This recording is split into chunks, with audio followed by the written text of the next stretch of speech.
I never thought I'd be writing this post. My name is Tamara, and until a week ago, I believed I had the perfect life with my husband, David, 38M. We've been married for 10 years, and I thought we had everything we could ever want. David is a respected local doctor, and I work as a high school teacher. We have 2 beautiful children, Emma, 8F, and Jack, 6M. Our friends always said we were the ideal couple, and I believed it too. But last week, my world came crashing down. I found out that David has been having an affair with his nurse, Emily, 28F, for over a year. The betrayal hit me like a ton of bricks, and I'm still struggling to process it all. It started when I noticed David becoming distant. He was working late more often, and when he was home, he seemed distracted. I chalked it up to stress from his job, but something felt off. Then, I started hearing whispers around town. At first, I dismissed them as baseless gossip. David and I had always been faithful to each other, or so I thought. The truth came out when I received an anonymous text message with pictures of David and Emily together. They were at a restaurant, holding hands and looking at each other in a way that made my stomach churn. I confronted David as soon as he got home that night. I showed him the pictures and asked for an explanation. To my shock, he didn't even try to deny it. He just sat there, looking defeated, and said, "I'm sorry, Tamara. I never meant for this to happen." I felt like I was in a nightmare. David, the man I had loved and trusted for over a decade, admitted to having an affair with Emily for the past year. He said they met secretly whenever they could, using work as an excuse. I couldn't believe what I was hearing. When I asked him why, his answer shattered me even more. He said, "I love Emily. It started as a friendship, but it grew into something more. I'm sorry, but I can't ignore my feelings anymore." I was furious. How could he do this to me, to our family? I yelled at him, demanding to know how he could throw away everything we had built together. He just sat there, looking guilty and conflicted. I couldn't stay in the same house as him. With tears streaming down my face, I packed a bag and left. I'm staying with my parents now, trying to make sense of everything. My mom and dad have been incredibly supportive, but I still feel lost and betrayed. David has been trying to reach out. He's called and texted, begging for forgiveness and a chance to explain. But I can't bring myself to talk to him. The man I thought I knew is a stranger to me now. I'm worried about our children. They're staying with David for now, as I didn't want to disrupt their routine more than necessary. But how am I supposed to explain this to them? How can I tell them that their father chose another woman over our family? Emily, the nurse he had an affair with, is young and ambitious. I've met her a few times at hospital events, and she always seemed nice. I never suspected she would do something like this. Now, I can't help but wonder if she pursued David because of his status and stability. I'm trying to stay strong for my kids, but it's hard. I cry myself to sleep most nights, wondering how I didn't see the signs. Was I too trusting? Did I ignore red flags because I wanted to believe in our perfect life? The worst part is, I still love David. Despite the anger and betrayal, a part of me misses him. But I don't know if I can ever trust him again. How can I look at him without seeing his betrayal? I'm not sure what to do next. Should I try to work things out for the sake of our children? Or is it better to make a clean break and start over? The thought of divorce terrifies me, but so does the idea of staying with someone who could hurt me so deeply. I've told a few close friends what happened, and their support has been a lifeline. Some have suggested couples counseling, but I'm not sure I'm ready for that. Others have advised me to lawyer up and protect myself. For now, I'm taking it one day at a time. I'm focusing on my kids and trying to keep things as normal as possible for them. But inside, I'm a mess of emotions, anger, sadness, confusion, and fear for the future. I never thought I'd be in this situation. I always believed David and I would grow old together, surrounded by our children and grandchildren. Now, that future seems like a distant dream. If anyone has been through something similar, I could really use some advice. How do you move forward when the person you trusted most in the world betrays you? How do you rebuild your life when everything you thought you knew turns out to be a lie? Thank you for reading this far. Writing it all out has been cathartic, even if it doesn't change the reality of my situation. I'm not sure what the future holds, but I know I need to be strong for myself and my children. Update when it's been a week since I found out about David's affair with Emily, and so much has happened. I wanted to update you all and thank you for your supportive comments on my original post. First, I've decided to stay with my parents for now. It's giving me the space I need to think clearly and process everything. My kids are still with David, but I see them every day after school.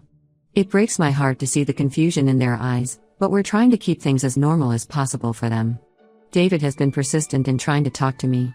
After ignoring his calls and messages for days, I finally agreed to meet him in a public place to discuss our situation.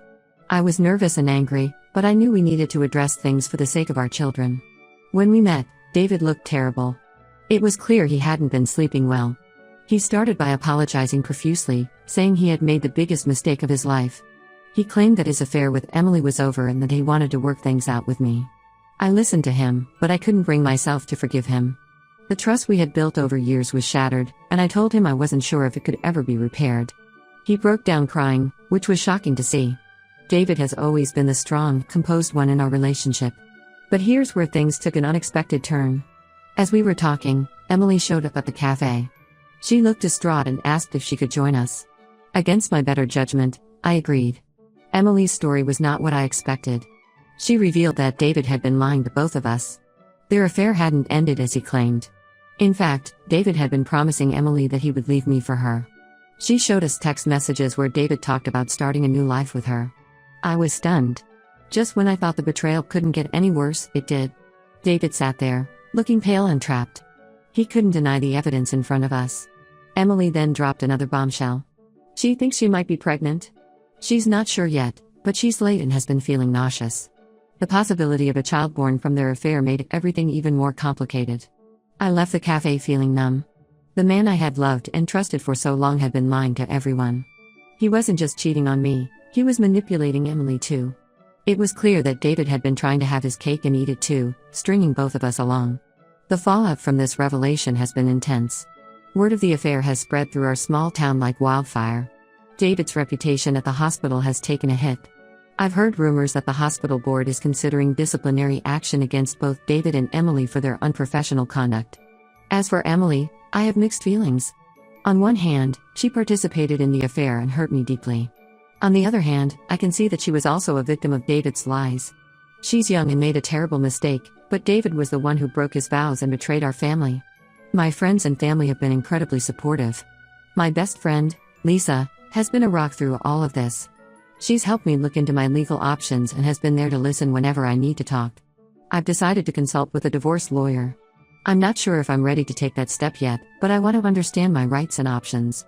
The thought of ending my marriage is heartbreaking, but staying with someone I can't trust seems impossible. The children are starting to sense that something is wrong. Emma, our oldest, asked me yesterday when I was coming home. It broke my heart to see the worry in her eyes. Jack has been having nightmares. I know we need to tell them something soon, but I'm at a loss for how to explain this situation to them. David has moved out of our house and is staying with his brother. He keeps trying to convince me to give him another chance, saying he'll do anything to save our marriage. But how can I believe anything he says now? As for Emily, she's been put on leave from the hospital pending an investigation. I've heard she's considering leaving town to escape the gossip and judgment. Part of me feels sorry for her, even though I'm still angry about her role in all of this. I'm taking things one day at a time. Some days, I feel strong and determined to build a new life for myself and my children. Other days, the grief and anger overwhelm me, and I can barely get out of bed. But I'm trying to stay focused on what's best for my kids. I'm not sure what the future holds, but I know I can't go back to the way things were. The perfect life I thought I had was an illusion, and now I have to face reality. It's scary, but I'm discovering a strength in myself that I didn't know I had. Thank you all again for your support and advice. It means more than you know to have a place to share my story and feel understood. I'll update again when I have more news or if anything significant changes. Update 2: It's been a month since my last update, and the situation has taken some unexpected turns. I want to thank everyone for their continued support and advice. It's been a lifeline during this difficult time. First, the big news: Emily is indeed pregnant. She's about 10 weeks along now. This development has made everything even more complicated. David is torn between his responsibilities to our family and his unborn child with Emily. It's a mess, to say the least. But here's where things get really strange. Last week, I received an anonymous email with some disturbing information. The sender claimed to have evidence that David and Emily's affair wasn't just a personal matter, but part of something much bigger and more sinister. At first, I was skeptical. It sounded too far-fetched to be true. But curiosity got the better of me, and I started digging. What I uncovered shocked me to my core. It turns out that David hasn't just been cheating on me. He's been involved in a prescription drug scheme at the hospital. He's been writing fake prescriptions and Emily has been helping him distribute the drugs. They've been using their affair as a cover for their illegal activities. I was stunned. The man I married, the father of my children, wasn't just an adulterer, he was a criminal. I felt sick to my stomach thinking about all the lies and deception. Not knowing who to trust, I reached out to Lisa, my best friend who works as a paralegal. She helped me gather more information and evidence. We discovered that several other hospital staff members were involved in the scheme. I was torn about what to do with this information. On one hand, I was angry and wanted justice. On the other hand, he's still the father of my children, and I worried about the impact on them if this became public. After much deliberation, I decided to confront David with what I knew. His reaction confirmed everything. He broke down and admitted to everything, the affair, the drug scheme, all of it. He claimed he got involved to pay off some gambling debts and things spiraled out of control. Emily, it turns out, was more of a victim in all of this than I initially thought. David had manipulated her into participating in the drug scheme, using their affair and her feelings for him as leverage. When she found out she was pregnant, she wanted to come clean, but David threatened her. I was overwhelmed by all of this information. My world, which had already been turned upside down, was now completely unrecognizable. The man I thought I knew never really existed. In a strange twist, Emily and I have formed an unlikely alliance. She's agreed to testify against David and the others involved in the drug scheme in exchange for immunity. It's bizarre to find myself working with a woman my husband cheated on me with, but we're both victims of David's manipulation. The authorities have been notified, and an investigation is underway. David is facing serious legal troubles. He's been suspended from the hospital, and criminal charges are likely. As for our marriage, it's over. There's no coming back from this level of betrayal and criminality. I filed for divorce and am seeking full custody of our children.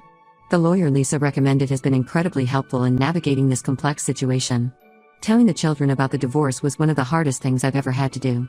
Emma and Jack are understandably confused and upset. We've started them in therapy to help them process everything that's happening.